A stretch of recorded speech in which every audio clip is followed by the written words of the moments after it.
من فرزاد هستم. زیر این آتیش سنگین فقط یه چیز مشخصه: وقت طلاست.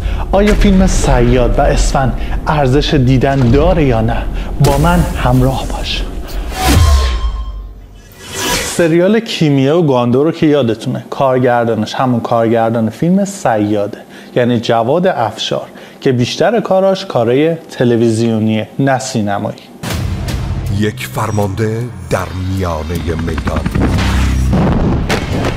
من علی صیاد شیرازی. خب اول از همه بریم سراغ پوستر فیلم. یه پوستر با حال و هوای احساسی که بهت قول یک داستان عمیق از زندگی خصوصی شهید صیاد شیرازی، فرمانده افسانه‌ای نیروی زمینی ارتش در جنگ ایران و عراق میده.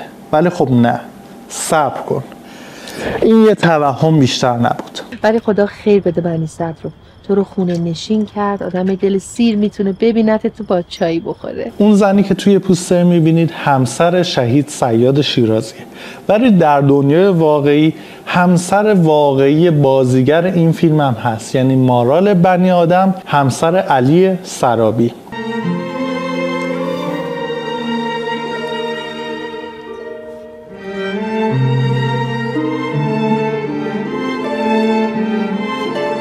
که خب توی فیلم خیلی کوتاه و یه نقش فرعی رو داره و یه جاهایی هم صدای نریشنش رو میشنویم که داره نامه میخونه. نگرانم که برای همیشه خانه نشین شوم. ترجیح میدهم در خانه فقط به تو و بچه‌ها فکر کنم. داستان فیلم چیه؟ خب قرار بوده زندگی نامه شهید صیاد شیرازی باشه. از زمان ریاست جمهوری بنی صدر شروع میشه، جایی که صیاد با دلاوریاش نظر ریاست جمهوری وقت رو جلب میکنه و فرمانده میشه تا برسیم به فتوحاتش برای آزادسازی خرمشهر.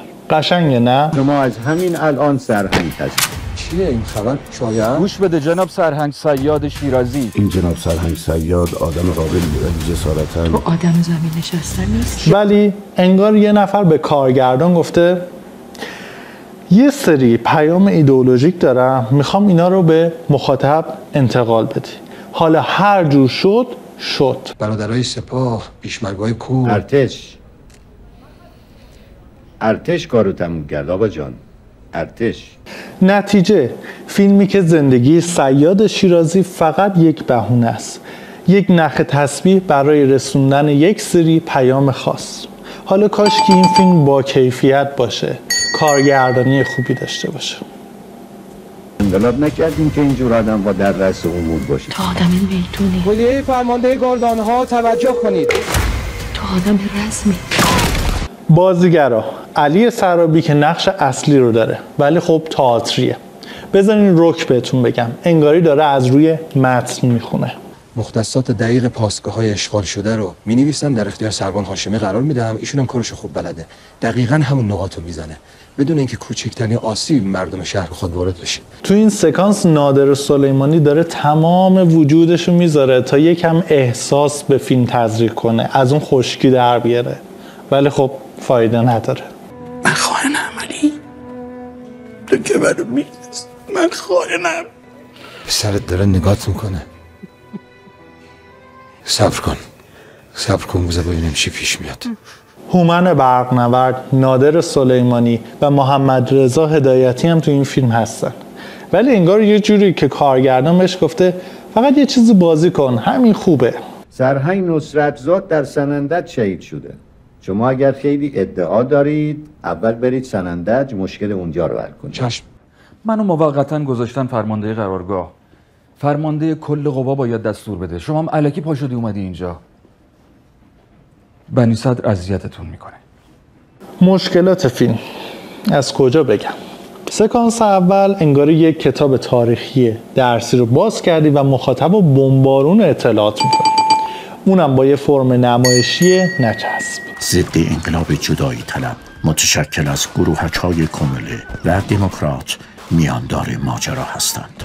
سکانس بعدی یه درگیری چریکیه که خب به لحاظ بصری خب جذابه، ولی از اونجایی که ما هنوز هیچ داستانی نداریم فقط میبینیم دو تا گروه با هم درگیر شدن و هیچی برامون نداره.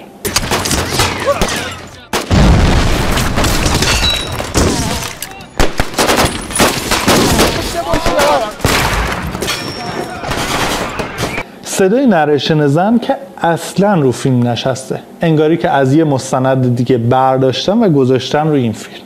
باید برای کردستان کاری کرد.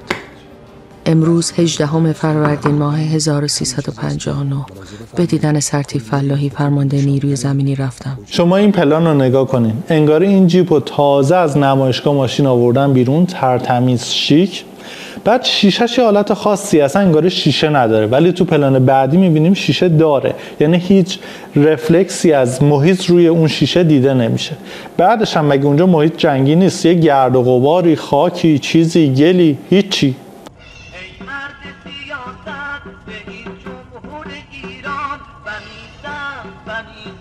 قاب بندی هم دقت کنین، اونقدر ترتمیزه که انگاری تو استودیو ازش فیلم گرفتن، در صورتی که وقتی میخوای فضای جنگی رو نشون بدی نباید انقدر قشنگ و ترتمیز باشه قابمون. یا اینجا رو نگاه کنین، انگاری یه سکانس توی ماشین تو پارکینگه که 2 نفر با صدای تلفنی دارن با همدیگه مکالمه میکنن. این نقاطی که علامت گذاری شده تا این منطقه یعنی بانه کاملا پاکسازی شده. دیدیم ما الان دقیقاً رو همین نقاط هستیم، درسته؟ به نظرم این فیلم نه تنها به شهید صیاد شیرازی ادای دین کرده، بلکه یکی هم بهش بدهکاره. نظر من وقتتو تلف نکن، برو یک از سخنرانی‌های خود شهید صیاد شیرازی رو گوش کن، بیشتر به دلت میشینه. بنابراین خطوط مرزی غرب وجب به وجب بایستی کنترل بشه، چون برای ما مسلم هست که سلاح از سمت عراق وارد کشور داره میشه، مستقیما میرسه دست نیروی جدایی طلب. بریم سراغ اسفند، فیلمی که میتونه بهتر باشه. منو بس کنیم که قاعد لطفا. نه از کوره راه پیدا کردم قاعد. کارگردان این فیلم دانش آقباشاوی یا اقباشاویه. بازیگر اصلی هم رضا مسعودیه که من نتونستم رزومه خاصی ازش پیدا بکنم، ولی نکته مثبت این فیلم کارن همایونفر که موسیقی فیلمو بر عهده گرفته. تو فکر کردی من صبر میکنم تو بهم بگی قائد کیه؟ آی برادر علی هاشمی. علی پشت سرت حرف هست. داستان فیلم چیه؟ بخشی از زندگی شهید علی هاشمی ملقب به فرمانده هور. هورالعظیم یک تالاب بزرگ تو خوزستانه که این نابغه از اون منطقه برای اولین بار استفاده میکنه و عملیات خیبر رو برنامه ریزی میکنه برای حمله به عراق. داستانش جذابه نه؟ آقا من تحت فشارم، همش احساس میکنم دارم تعریبم میکنم سایه به سایه. احمد غلامپور آقا به ما اعتماد کنید.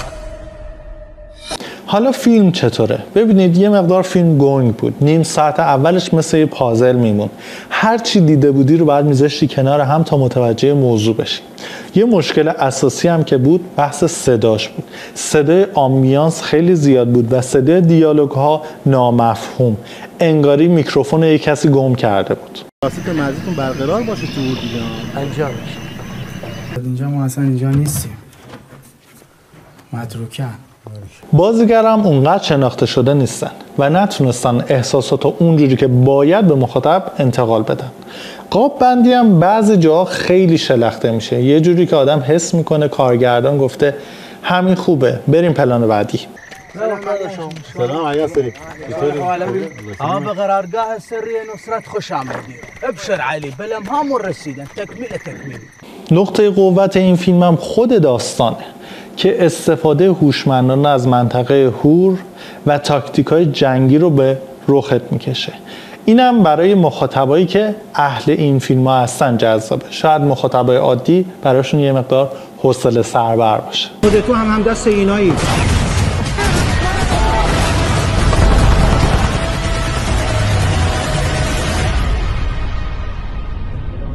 اسفند.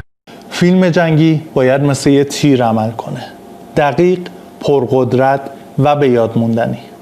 انگار این دوتا تیرشون به سنگ خورده، ولی تو دنبال داستانهایی باش که روح تو بیدار میکنه. تا بعد.